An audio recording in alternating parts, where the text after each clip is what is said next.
Predomina, Miss, el sentimiento y la razón. Cuando hablamos de romanticismo hablamos de eso, ¿no? De los sentimientos. Ya, del sentimiento, muy bien. Genoveva nos dice también el imaginario y la pasión, sí, muy bien. Aquí en el romanticismo, ¿se enfocará tanto en el sentimiento como en la pasión? ¿O más el sentimiento, digo, el sentimiento y la razón? ¿O más el sentimiento que la razón?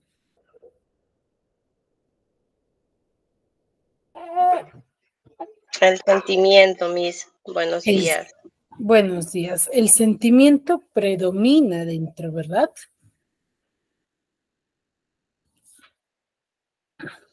¿Qué más? ¿Qué otra característica forma parte del romanticismo? ¿Cómo era el tipo de pensamiento de los románticos en esa época?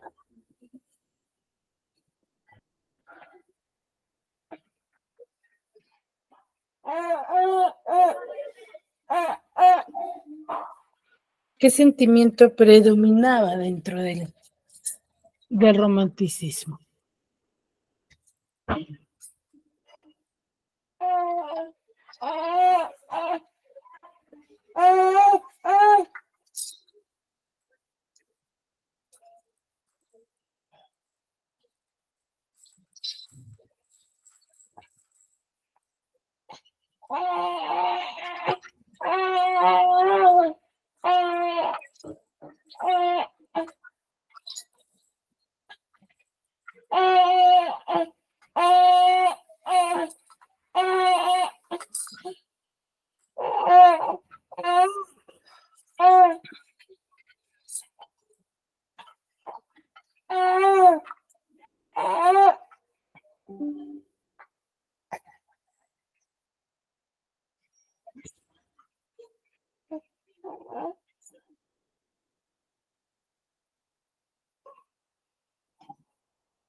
Carlos.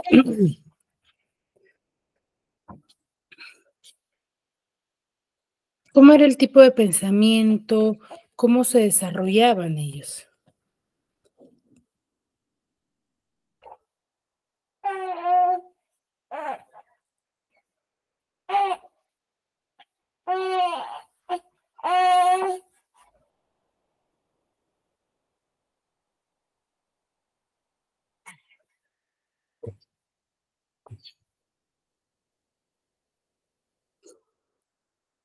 ¿Me recuerdan?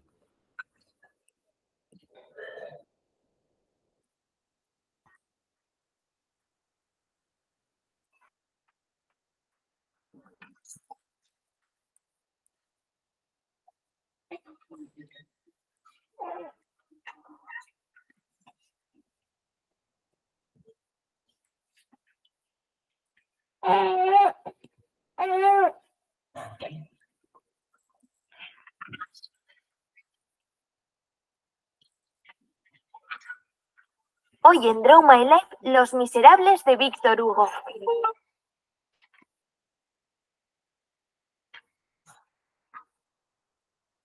Hola a todos. El día de hoy nos vamos a poner bien criminales con Crimen y Castigo de Fyodor Dostoyevsky.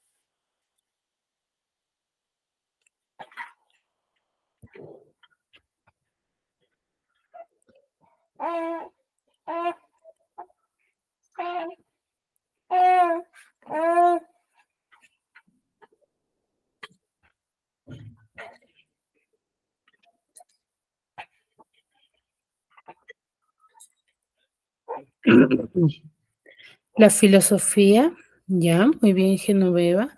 La filosofía o las diferentes corrientes filosóficas van a formar parte de esta época, ¿cierto? Ahora, la pregunta es, ¿el tipo de pensamiento que predominaba dentro de la literatura, sí, va a ser un pensamiento subjetivista?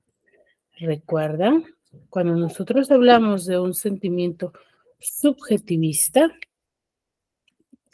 vamos a centrarnos en aquel pensamiento lleno de irregularidades, se podría decir, ¿no? En un pensamiento más que todo fuera de la realidad, ¿sí? Fuera de la realidad. En eso se centra. ¿Los chicos? Ahora, lo contrario a ello, si se hablaba del sentimiento, de la pasión, ¿cuál será?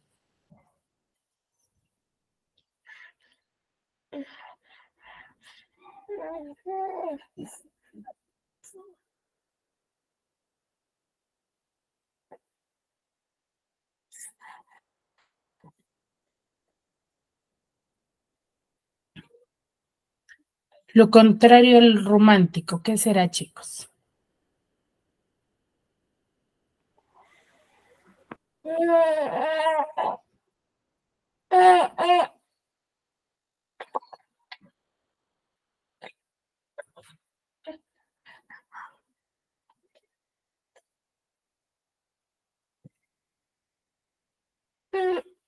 Genoveva. Chicos, participen, no tengan miedo, igual para equivocarnos estamos. Si se equivocan, yo los voy a absolver las dudas y les voy a indicar cuál es la respuesta. Evelyn, Max, Ananías, María.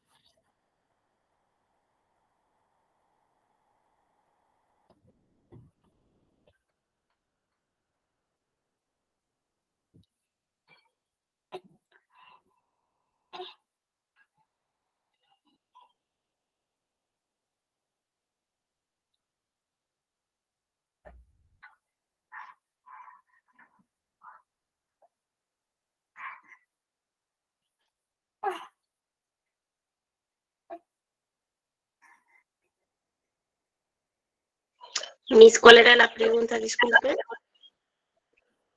Les decía, si en el romanticismo tenemos un pensamiento subjetivista y el hombre de esta época se centra en ver al amor como algo fundamental o que las acciones deberían girar en torno al amor, ¿cuál será lo contrario a ello?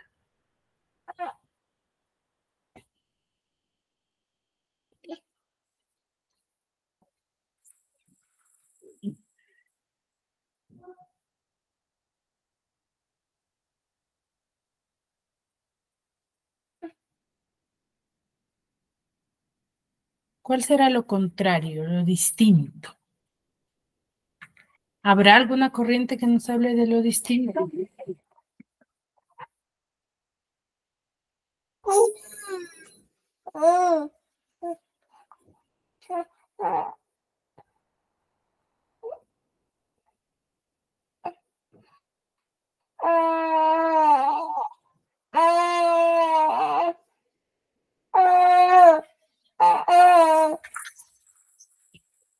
Evelyn.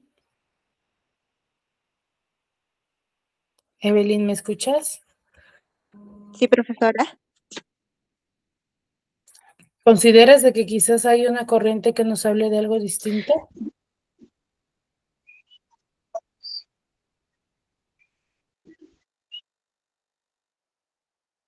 Sí,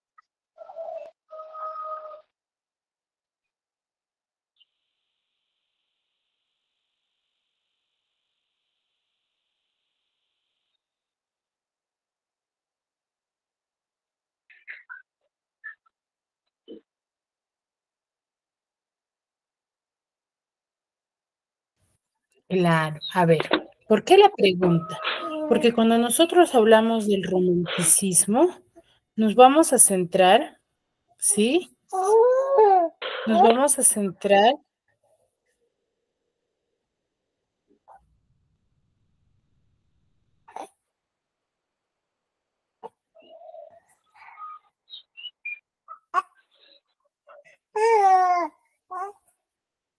¿sí?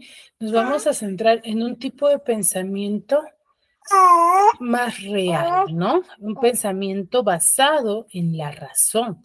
Los románticos eran bastante subjetivistas. ¿Por qué? Porque se dejaban centrar o se dejaban guiar por el pensamiento del amor, del sentimiento, ¿no? ¿Qué es lo que ellos sentían? ¿Cómo ellos percibían, ¿no? Se dejaban guiar por ello, ¿no? Entonces, ellos no hacían caso a la razón, sino más que a la razón, dejaban guiarse por sus sentimientos, ¿no? Si había, por ejemplo, un crimen y tenía que desarrollarse de acuerdo, por ejemplo, si es un familiar tuyo y realizaba el crimen, si en base a la razón lo tendrían que hacer partícipe de la justicia, de los diferentes entes de la justicia, ¿cierto?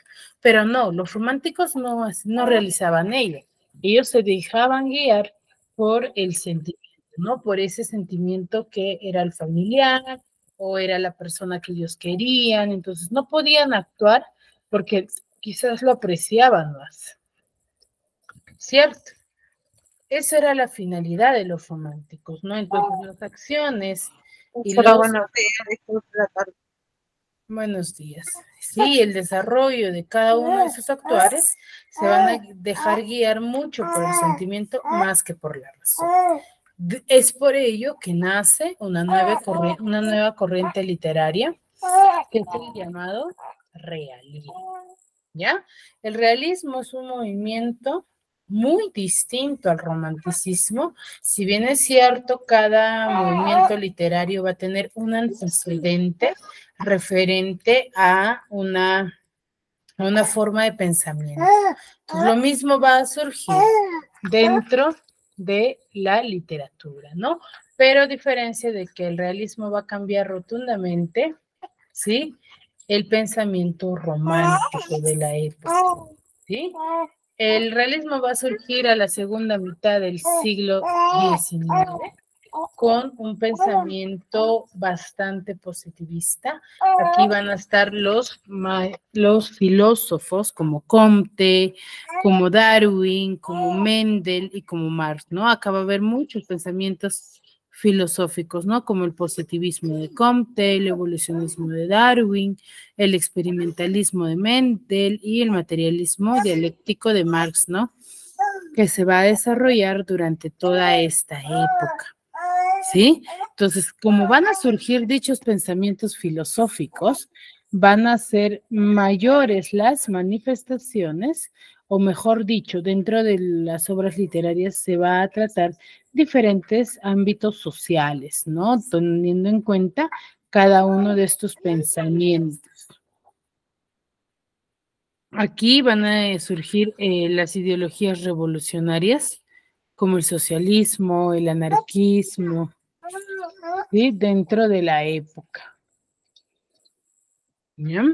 Ahora, la sociedad y política de la época se va a basar en una burguesía bastante poderosa, que era conservadora y progresista, donde sus tensiones va a ser la burguesía y proletariado, y los gobiernos absolutistas conservadores, ¿no? En el año 1864 se va a desarrollar la primera internacional de trabajadores y revoluciones burguesas, ¿no? Dentro del año 89, 1820, hasta 1848, ¿no? Va a haber diferentes acciones sociales que van a marcar la época, ¿no? Y van a ser plasmados dentro de los libros de las obras literarias.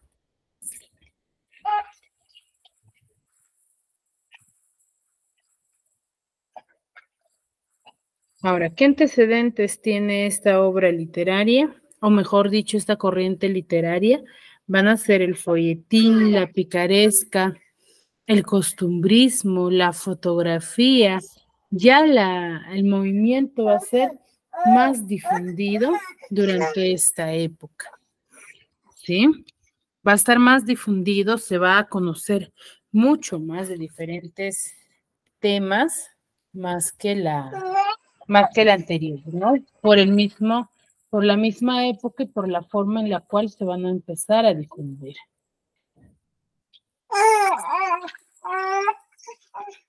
¿Me dejo entender?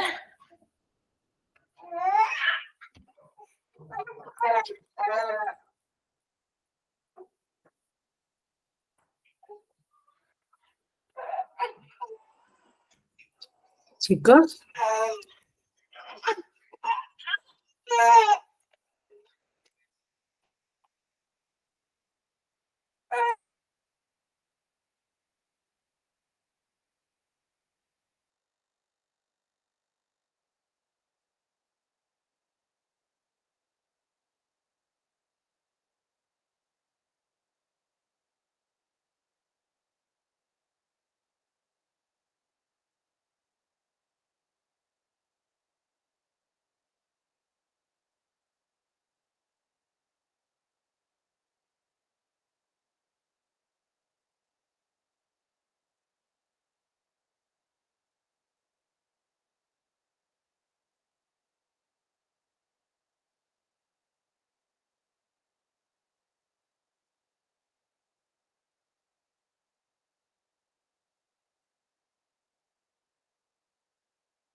Chicos, entonces, ¿qué tipo de pensamiento se va a desarrollar durante esta época?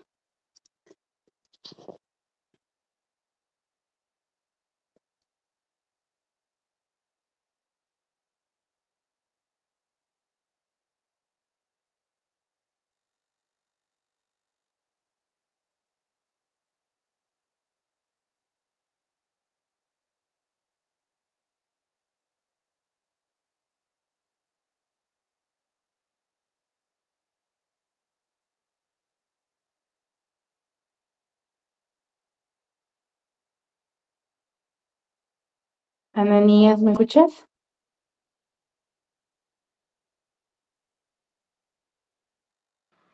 Sí me escucho a mí, pero yo entré muy tarde, no. A ver, les decía que cuando nosotros hablamos del realismo, va a ser un movimiento basado mucho en la razón, en la cual se va a desarrollar diferentes pensamientos filosóficos, ¿no? En la cual va a aparecer Comte, va a aparecer Darwin, va a aparecer Marx, con su movimiento filosófico, ¿no?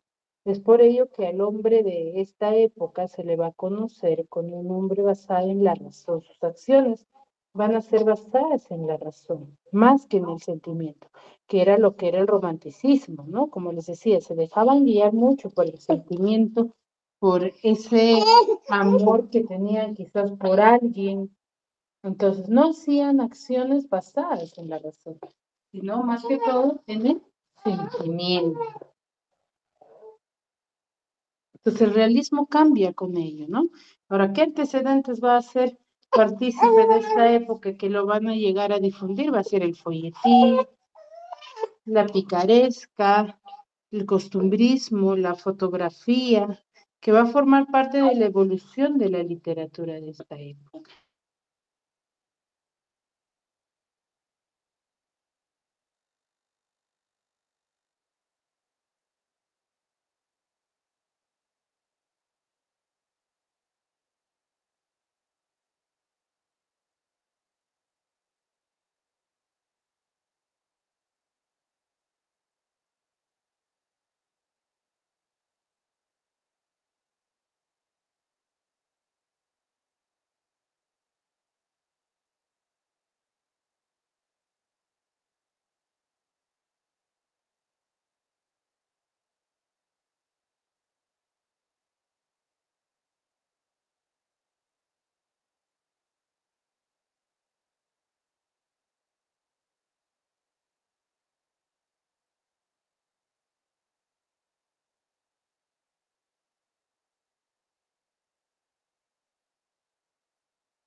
Sí, chicos, ahora sí me dejo entender. María. Sí, profesora. Muy bien, ¿ya? Muy bien, chicos, recuerden que de acuerdo a la participación, ¿sí? Es la asistencia. Muy bien. Entonces, seguimos. Recuerden, ¿sí? Sus antecedentes. Ahora, ¿cómo es la literatura en esta época? La literatura durante esta época va a estar lleno de cientificismo, la denuncia social y se va a combinar ciertos temas durante la época, ¿ya? El cientificismo en cuanto a la observación, ¿no? Donde se va a pretender realizar una fiel transcripción de lo que en realidad sucedía, ¿no? Llena de explicaciones y experimentación, ¿no? Ellos deseaban corroborar o comprobar lo que sucedía en base a experimentos. Esa era la finalidad, ¿no? Que si es en base a experimentos, se conocía que era lo que en realidad estaba pasando, ¿no? Estaban comprobadas la situación. Ahora, va a haber una denuncia social debido al pensamiento, a la forma en la cual ellos se encontraban, ¿sí? A la sociedad a la cual pertenecían, ¿no? Entonces había una cierta confrontación en ello. ¿Por qué? Porque sabemos muy bien de que durante estos movimientos literarios era negativo, o mejor dicho, no estaba permitido la denuncia social, ¿no? O que alguien haga alguna revolución, ¿no? Entonces, como venían de un antecedente lleno de subjetivismo donde no creían o que era exagerado el mensaje que se enviaba dentro de las obras literarias, va a haber una denuncia social, pero dentro del realismo, ¿no? Donde sí ya van a empezar a plasmar su forma de pensamiento, pero el gobierno o la sociedad consideraba que no era real, ¿no? Porque estaba dentro de una obra literaria. Y el existencialismo, ¿no? Donde el ser humano se va a enfrentar a la sociedad donde va a pertenecer. Y es donde va a dotar o va a ser muy importante la novela. Ya, la novela es una de las manifestaciones más importantes dentro del realismo, ¿sí? Hay una sencillez formal en cuanto a la precisión y claridad de los pensamientos, una paulatina transformación en novela psicológica, el psicologismo, el interés por la conducta humana, ¿no? Por ese sentimiento o cómo debería de actuar el hombre de dicha sociedad. Pues había ese interés dentro de esta época.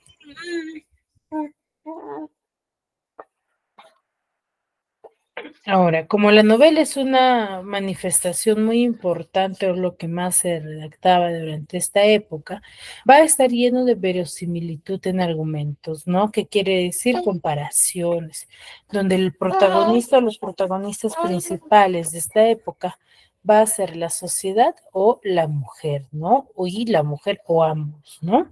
Sus descripciones van a ser exhaustivas, ¿qué quiere decir ello? Que va a haber muchas descripciones que yo al momento de leerlas voy a poder interpretar o conocer al personaje a la cual se está haciendo referencia.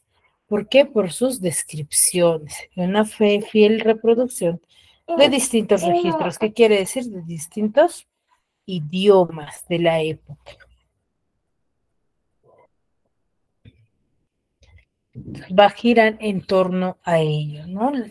Los rasgos novelescos de esta época.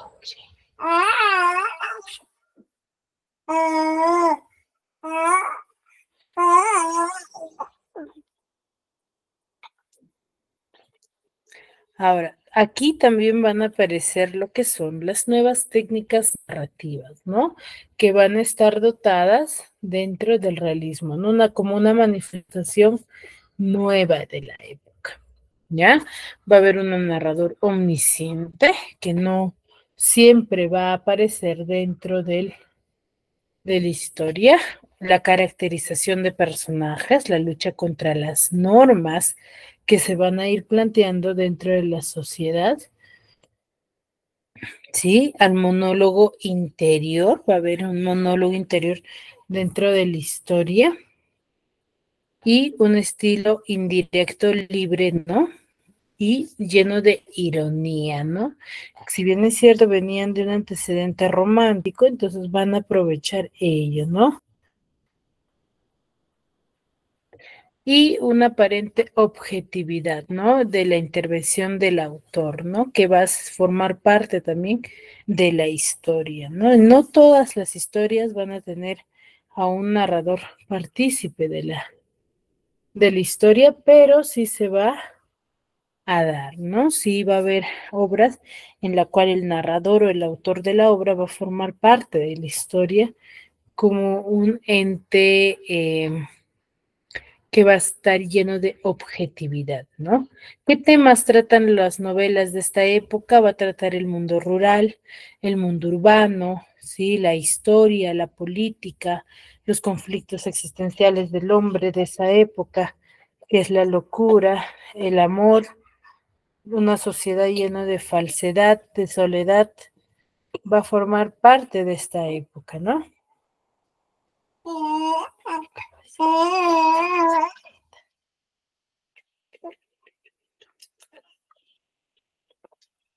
Sí, entonces, un mundo rural, ¿de qué manera va a mostrar al ser humano, o mejor dicho, a la población de la época, ¿no? A dicha población en la que se encuentra, en el mundo urbano, donde ya la sociedad tiene quizás algunos privilegios, ¿no? La historia o cómo es que sucedían las cosas en esta época también lo van a plasmar, ¿no? Y mucho más con la política. ¿Sí? Y más se van a centrar en los conflictos sociales que vaya a haber dentro, o los conflictos existenciales que vaya a haber dentro de esta época, ¿sí? Lo van a llegar a mostrar, ¿no? Del ser humano, cómo es que estaba lleno de locura y el amor que formaba parte de ello, ¿no? Y eso lo vamos a ver en Fedor Dostoyevsky, ¿no? Ahora, los autores de la burguesía van a ver diferentes tipos de escritores durante esta época, ¿sí? Van a haber escritores desde la burguesía, para la burguesía y contra la burguesía, ¿sí? ¿Qué quiere decir? Que van a haber escritores que formaban parte de la burguesía y van a hablar, claro, está en favor o a favor de la burguesía. Ya va a haber personas que van a escribir para los burgueses, sí, es donde van a hacer aquí las llamadas enciclopedias, y los que estaban en contra del pensamiento burgués, ¿no? La separación de autores conservadores, autores progresistas, el espíritu más crítico, ideas que van a estar políticamente más extremas, el socialismo, ¿sí? Entonces ahí va a haber diferentes tipos de pensamiento que van a ir plasmando durante la época, ¿sí? Ahora, el realismo, si bien es cierto, va a surgir en diferentes lugares, ¿sí? Uno de ellos es el realismo inglés, donde la sociedad burguesa va a estar más consolidada, ¿no? Por la revolución industrial, y va a haber mayor proyección del realismo. Recuerden que el movimiento literario puede surgir quizás en uno de los movimientos o uno de los lugares, pero siempre va a haber uno en el cual se llega a difundir mucho más. ¿Ya? El optimismo y compaciencia típicos del periodo victoriano inglés, los autores como Dickens, Oscar Wilde, William Thackeray, Wilkie Collins y las hermanas Bronte, ¿no? Dentro del realismo inglés.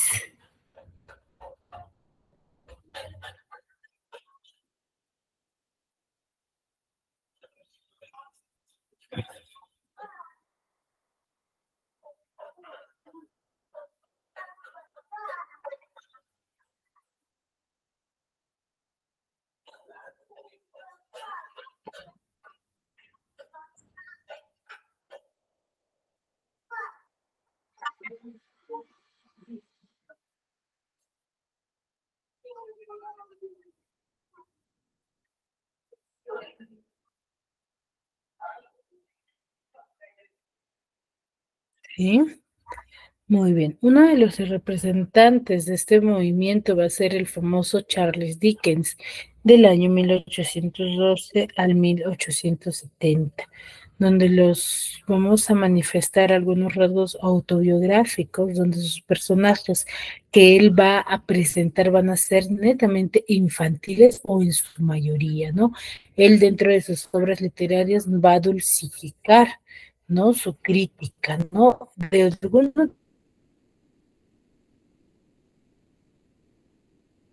otra forma van a ser críticos de la sociedad, pero lo van a llegar a manifestar de distinta manera, ¿no? Lleno de humor, en la cual no era del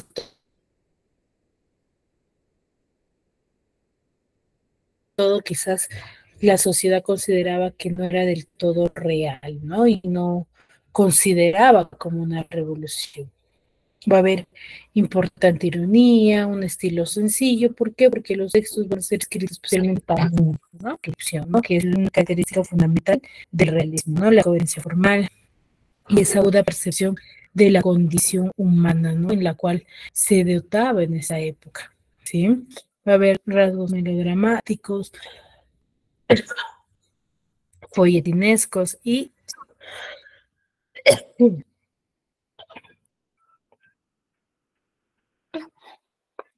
sentimentales, ¿no? Pero ya no era algo que va a adoptar o que va a ser sumamente importante dentro de esta época.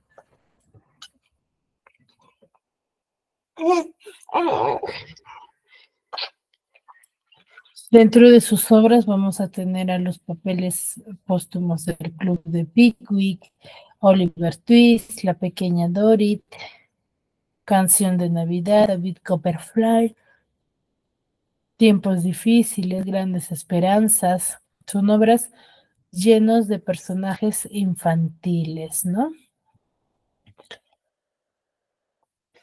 Acá tenemos de David Copperfield algún fragmento, ¿no? Dice, temía mi cabeza sujeta como un tubo, pero yo me retorcía a su alrededor, rogándole que no me pegase. Se detuvo un momento, pero solo un momento, pues un instante después me pegaba del modo más odioso en el momento en que empezó a azotarme. Yo acerqué la boca a la mano que me sujetaba y la mordí con fuerza. Todavía siento rechinar mis dientes al pensarlo.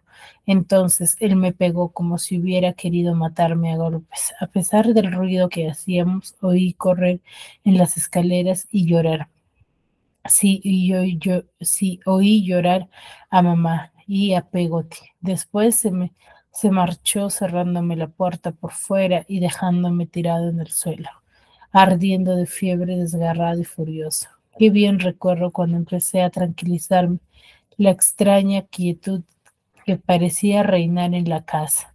Qué bien recuerdo lo malo que me empezaba a sentirme cuando la cólera y el dolor fueron pasando. Estuve escuchando largo rato, pero no se oía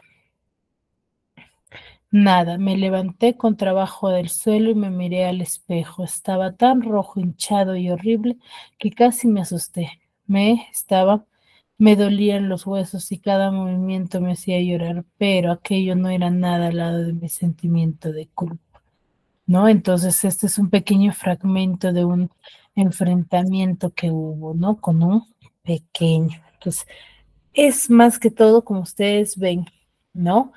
Por ejemplo, hay una crítica a la sociedad de esa época, cómo es que tenían o cómo es que actuaban, ¿no? Pero estaba lleno de ironía, ¿no? Que no se podría quizás corroborar. Otro de los representantes es Robert Louis Stevenson, donde nos habla, por ejemplo, de la Isla del Tesoro, el extraño casa del doctor Jekyll y Master Hyde, la Isla de Oro.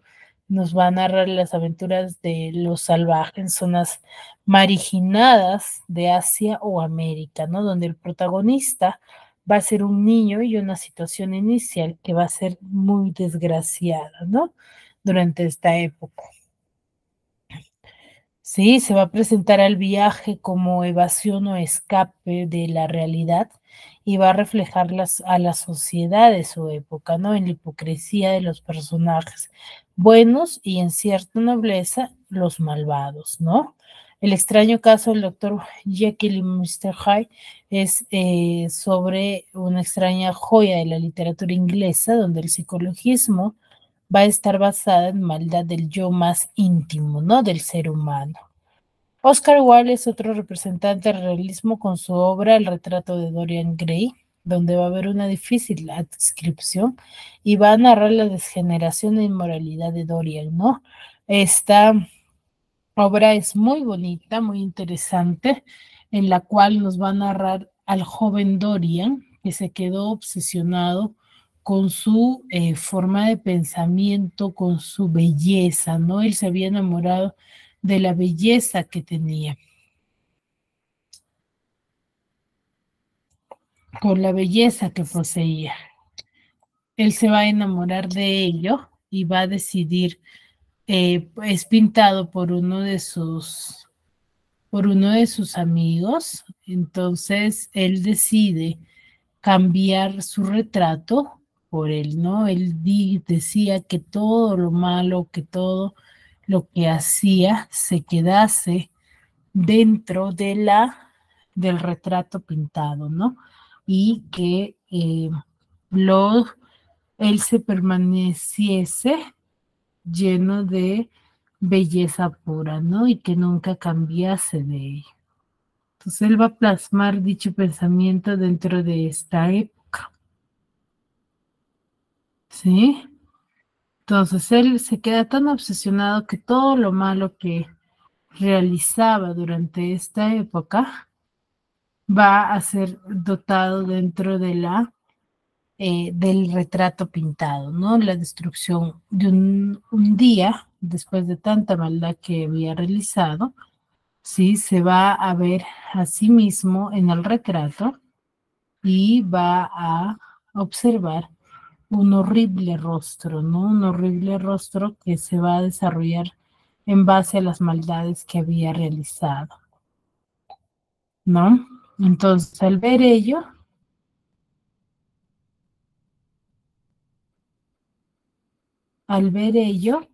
va a quedarse prácticamente destruido y va a decidir destruir el retrato. Pero como había hecho un pacto, al destruir esto, él va a manifestar o va a verse, va a destruirse a sí mismo, ¿no? Prácticamente se va a matar a sí mismo por querer destruir dicho retrato, ¿no? Y al morir él se nota claramente que todas las imperfecciones o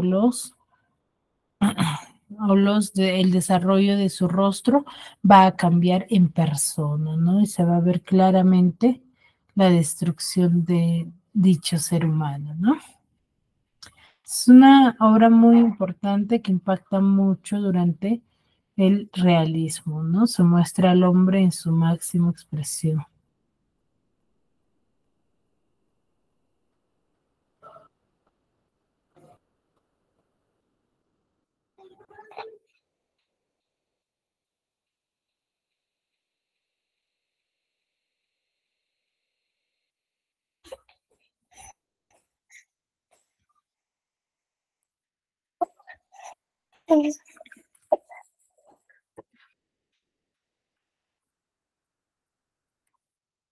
¿Sí?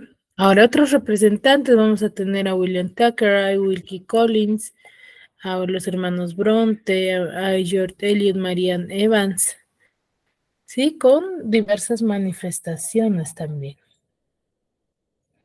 William Thackeray habla sobre la feria de las vanidades, la visión crítica. Wilkie Collins, la novela de intriga, de la piedra lunar y la dama de blanco. Las hermanas Bronte, que van a plasmar un tono misterioso y romántico de la época, ¿no? Dentro del realismo norteamericano, Mark Twain y Herman Melville, Mark Twain nos plasma una obra muy sencilla y humorística, donde va a plasmar su experiencia vital de la época, ¿no? Y asimismo va a surgir el realismo francés, ¿no?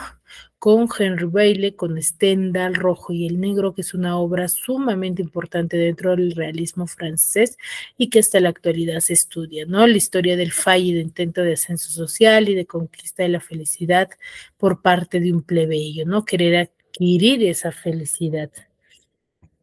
Y La Cartuja de Parma. Otro representante es Honor de Balzac, ¿sí? Donde él va a hacer una denuncia al exceso, ¿no? Personificado con la frivolidad, ¿no? La moralidad y la corrupción, donde sus primeras obras van a ser de tono romántico.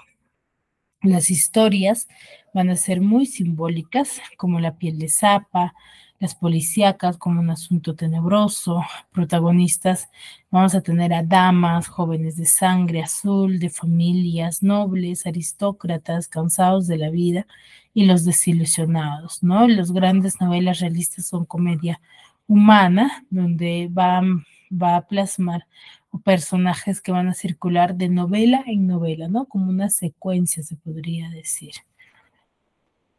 Luego tenemos a Fedor Dostoyevsky, que es uno de los grandes representantes, ¿sí?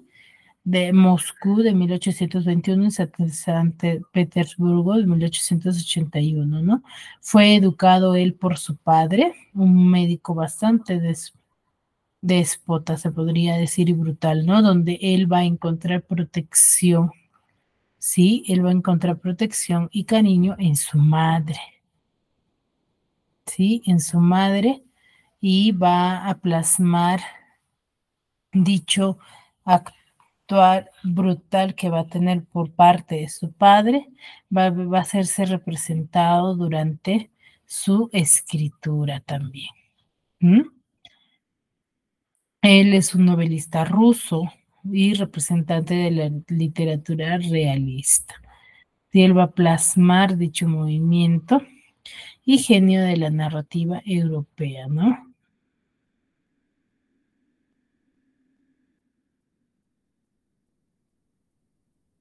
O se le considera así, ¿no? En el año 1849 a él es condenado a muerte por su colaboración con determinados grupos liberales. Es por ello, ¿no?, que decimos que a él no se le permitía la difusión, o mejor dicho, no, en esta época no estaba permitido dar a conocer el pensamiento revolucionario, ¿no? Y por su colaboración con determinados grupos liberales y revolucionarios. Entonces él va a ser indultado momentos antes de su ejecución y va a estar 4 años en presidio de Siberia, donde va a tener una experiencia y va a relatar, ¿no?, en su obra Recuerdos de la Casa de los Muertos. Él plasma todos los movimientos o pensamientos que él tenía, ¿no? Ya en libertad, él es incorporado a un regimiento de tiradores siberianos y va a contraer matrimonio con una viuda, ¿no?, con pocos recursos, que es la María Dmitrievna Isayeva, ¿no? Tras ya estar largo tiempo en Tíber, él va a recibir la autorización para que pueda regresar a San Petersburgo, donde él no va a encontrar a ninguno de sus antiguos amigos, ni eco de alguno de la fama que había obtenido, ¿no? Entonces, la publicación de Recuerdos de la Casa de los Muertos en el año 1861 va a devolverle a él la celebridad, ¿no?, para la redacción de su siguiente obra, que es Memorias al Subsuelo, en 1864. Y se va a inspirar también en la experiencia siberiana, ¿no? Él va a soportar la muerte de su mujer y de su hermano como una fatalidad ineludible, y en 1866 él publica la obra El Jugador, ¿no?, donde es la primera obra de serie grandes de novelas que lo va a consagrar definitivamente como uno de los más grandes genios de la época, ¿no?, que es la obra Crimen y Castigo, ¿no? Entonces, Crimen y Castigo es una obra sumamente importante, el cual narra la historia de Rodion Raskolnikov, un estudiante de Derecho, que se va a ver obligado a dejar su carrera por falta de dinero, ¿sí? En base a este actuar va a desencadenar diferentes pensamientos, en lo cual van a hacerlo llevar a cometer el asesinato de una usurera que se aprovechaba de él, ¿no?, para así quedarse él con su dinero. Pero Al matarla, él no se siente tranquilo y va a tener ciertos pensamientos o visiones, se podría decir, que van a tratar de volverlo loco, ¿no? Entonces, él va a sumergirse dentro del pensamiento de Rodeo y va a tener ciertas reflexiones sobre la culpa, ¿no? El castigo y la redención que va a tenerse en base a esta muerte, ¿no? Entonces él, por el amor a una mujer, él va a decidir confesar y sentirse tranquilo, ¿no? Confesar su crimen. Dentro de los personajes tenemos a Raskolnikov, Sonia, Duna, la vieja usurera y la hermana del usurero, ¿no? Raskolnikov es el joven estudiante de Derecho, personaje principal. Sonia es joven de 18 años, hija de Mermelov y exfuncionario alcoholizado, ¿no? Dunia es Avdota Raskolnikova, hermana de Raskolnikov. La vieja usurera es quien casera de Raskolnikov y es quien es descrita como una mujer fea y desagradable, ¿no? Y la hermana de la usurera, que va a ser una costurera, ¿no? Entonces, para que me puedan entender mejor, vamos a ver este pequeño video, ¿ya? Hola a todos. El día de hoy nos vamos a poner bien criminales con Crimen y Castigo de Fyodor Dostoyevsky. Acompáñenme.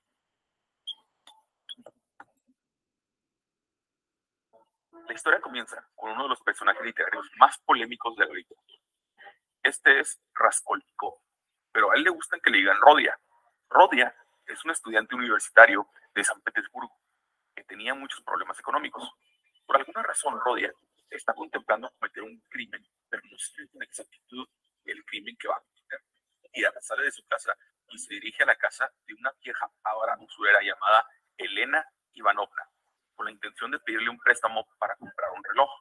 Al siguiente día se mete a una taberna y escucha a un estudiante diciendo que este mundo sería mejor si esa vieja usurera estuviera muerta, puesto que se aprovecha de los pobres y abusa de su hermana Lisbeta. Esa misma noche, mientras caminaba por la calle, se entera de que la vieja usurera estará sola en su apartamento el día siguiente. Ese día sale de su casa, toma un hacha, va a la casa de la vieja usurera y ¡pum!, que la mata a sangre fría. Y justo cuando se encontraba husmeando el dormitorio en busca de dinero, entra la hermana Lisbeta y como no puede haber testigos en el crimen que cometió, ¡pum!, mata también a la hermana. Y Rodia logra escapar antes que llegue la policía. Pasan varios días y Raskolnikov vive agobiado con delirio de persecución y pesadillas a causa de su crimen. Y un día le llega la noticia de que un detective con el nombre de Porfirio Petrovich quiere hacerle preguntas.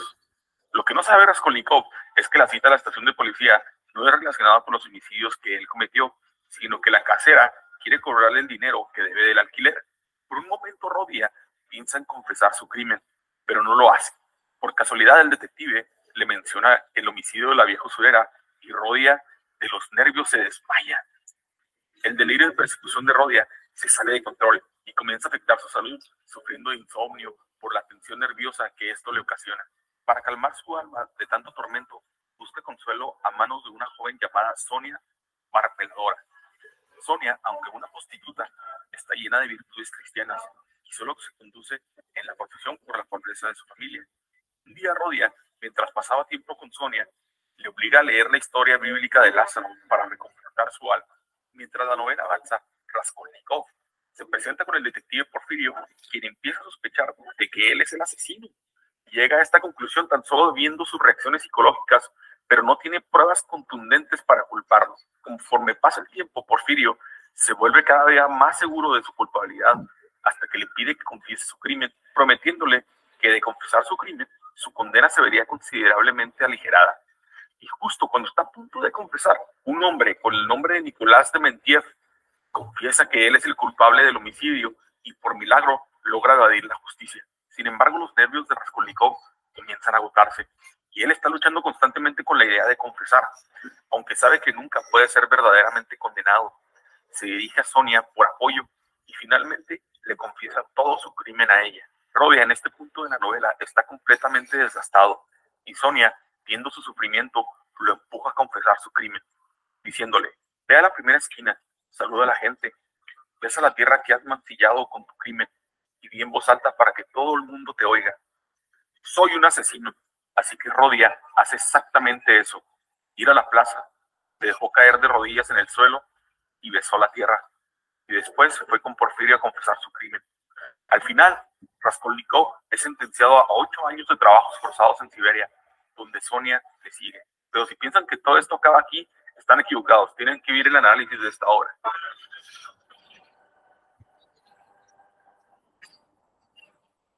A pesar de su título, la novela no hace mucho caso del crimen y castigo oficial, sino de la lucha interna que vive Raskolnikov. El libro demuestra que su castigo y su cárcel fueron sus pensamientos, igual que la ley le hizo de trabajos forzados en Siberia. Seguramente pensó que el mundo sería mucho mejor después de cometer su crimen y que él era suficientemente inteligente para lidiar con las consecuencias emocionales. Pero pronto se da cuenta que su sentimiento de culpa es demasiado abrumador hasta el punto de ser víctima de una enfermedad psicológica. Solo hasta el final del libro es que se da cuenta que la carga emocional de su crimen es el verdadero. Muy bien, entonces como ustedes se dan cuenta, Rodion va a decidir confesar su crimen, ¿sí? Muy bien, chicos, espero que sinceramente me hayan podido comprender.